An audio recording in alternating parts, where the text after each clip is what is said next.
friends, welcome back. You are listening to the Mary Marantz Show, and this is our brand new special edition season of the podcast, the Slow Growth Equals Strong Roots season that we are doing from now all the way leading up to the launch of my second book, also titled Slow Growth Equals Strong Roots, that is coming out in April. If you have not gotten a chance to pre-order yet, let this be your nudge. Pre-orders are the hands down single best way you can support an author. Pre-orders tell retailers like Amazon and Barnes & Noble to order enough copies. Right now, as you may have heard, there's both a paper shortage and shipping delays. So pre-ordering right now, not waiting till April, truly could make all the difference for this book being on shelves when it comes out in April, hopefully on April 5th. And it would mean the world to me if you would go ahead and pre-order your copy right now. I am so truly thankful for each and every one of you who do.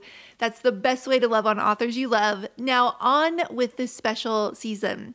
Now all season long, we're going to be bringing you both solo episodes with just me, your host, Mary Marantz, as well as conversations with some, trust me when I say, absolutely incredible guests. I'm not going to spill all the beans right now, but let's just say Sadie Robertson Huff, Ann Voskamp, and the Pantsuit Politics ladies are just a few of them. And before we go any further, let me just say that if you didn't get a chance to listen to our last two episodes of our 2021 season, then make sure you get those added to your lineup because both Yvonne Orji from HBO's Insecure and country superstar Lauren Elena brought the fire when they were talking about how this world will try to change you or tell you that you have to be something else, to be more of something in order to matter, and what it looks like to instead lean into the purpose of who God truly is calling you to be. They are the perfect lead into this season that is all about giving up overachieving for our worth, trying to gold star and highlight reel our way into being enough of something to matter. So make sure you check both of those episodes out. Today, though, to kick off this season, I wanted to both read you a few excerpts from the new book. This is the first time I am sharing this anywhere, and you get to be the first to hear it.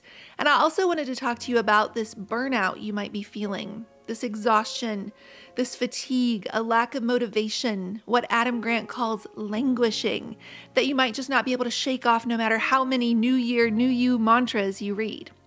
We're bone tired. We're weary. We started to wonder if we're ever going to feel like ourselves again.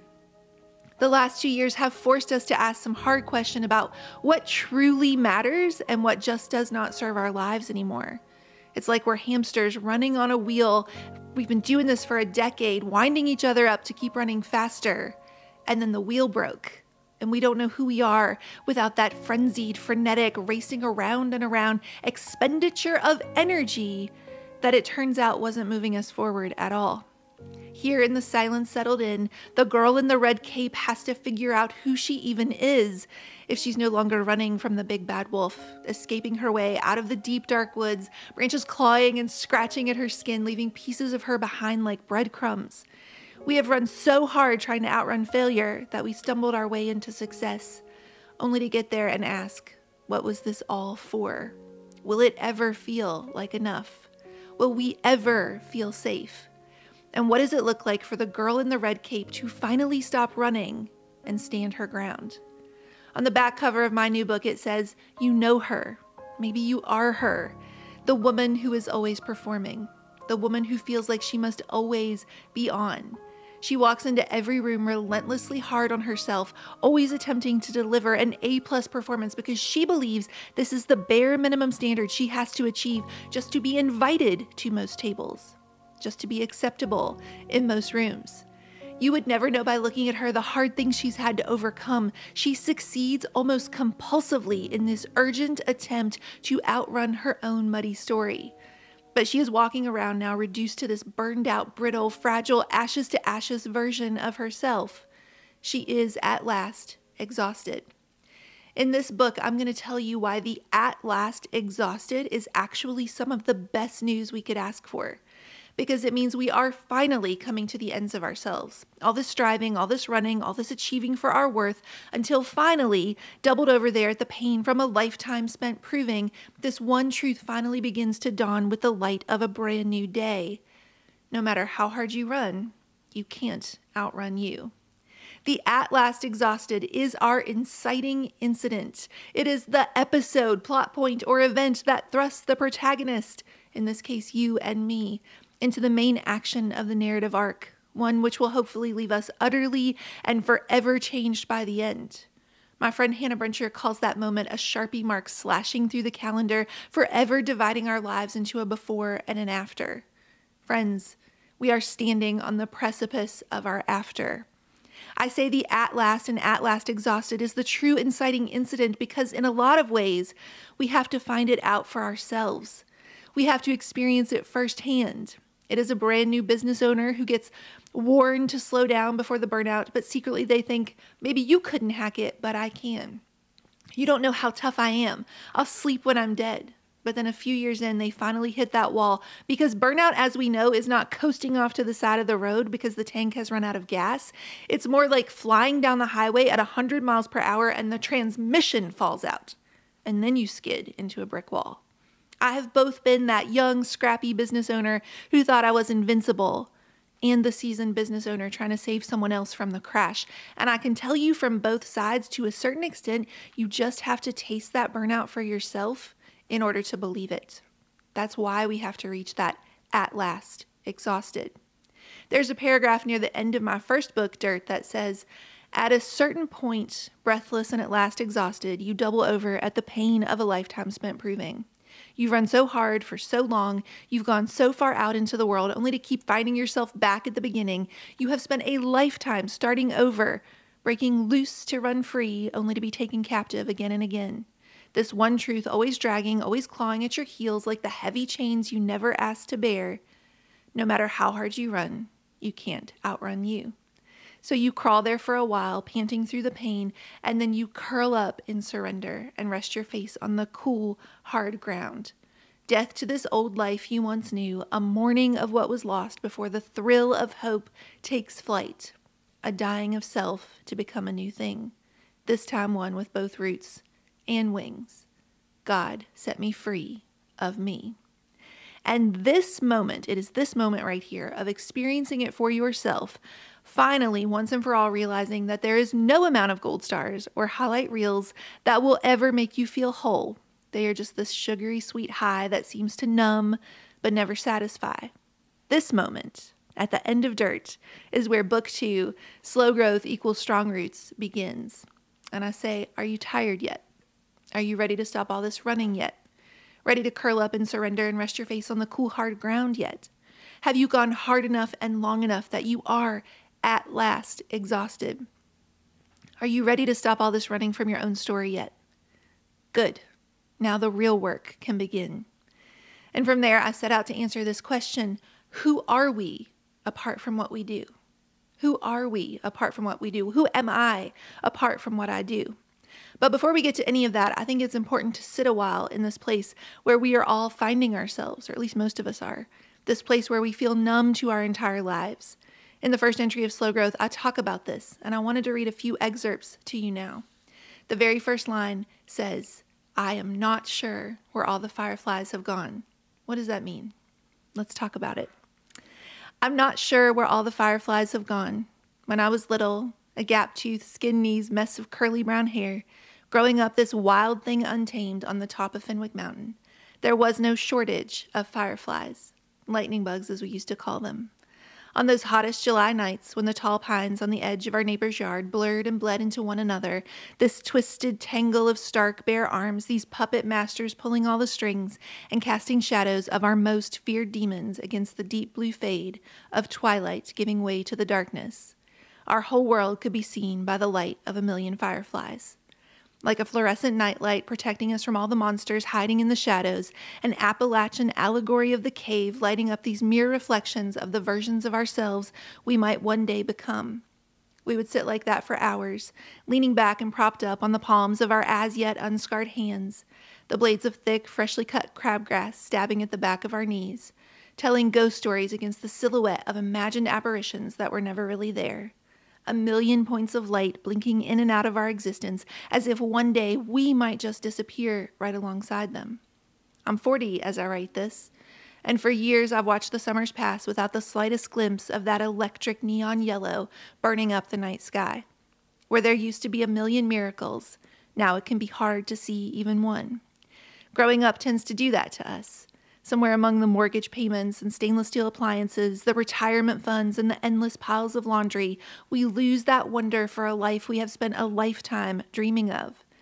I used to sit with a blue spiral-bound notebook outside the trailer where I grew up in West Virginia, drawing sketches and dreaming of the real house I would one day have. Now all I'm tempted to see is a kitchen that needs updating, perpetually dirty dishes, and a boiler in the basement that, if all its coughs and sputterings are any indication, we're going to need to replace pretty soon.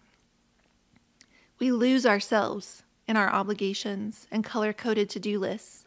We feel tired all the time. We drink more wine than maybe we should. Food has started to lose all its flavor. And we just let the episodes run on the latest binge-worthy television show, one after another, until all the plot lines blur. We're numb. We're checked out of our own lives. And we're not even sure we would recognize that wild thing untamed version of ourselves if she came and sat down on the couch beside us with her skinned knees and tangled hair, looked us right in our exhausted eyes that are mirror reflections of her own, and asked the question we've been asking ourselves for far too long now. What happened to you? I once heard a photographer named Will Jack say, "Be willing to walk among the fireflies." When he said that, I took it to mean, be willing to slow down. Be willing to walk in wonder. Be willing to see the smallest things right in front of you as the miracles they really are. Becoming an adult tends to put blinders on us. It makes us forget to see the things right in front of us that used to give us wonder, the things that used to give us pause. And it got me thinking, what if fireflies cease to exist in equal and opposite proportion to the amount of time you spend noticing them?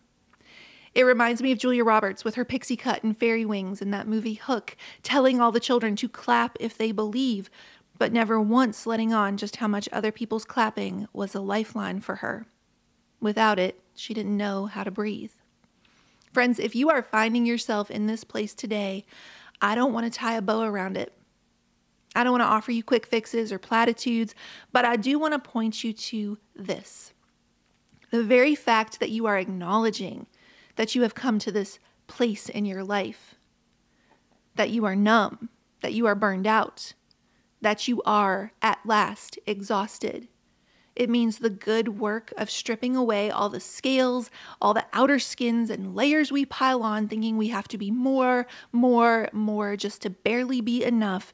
We can finally start to strip those things that no longer serve away and dig down deep into who God is calling us to be.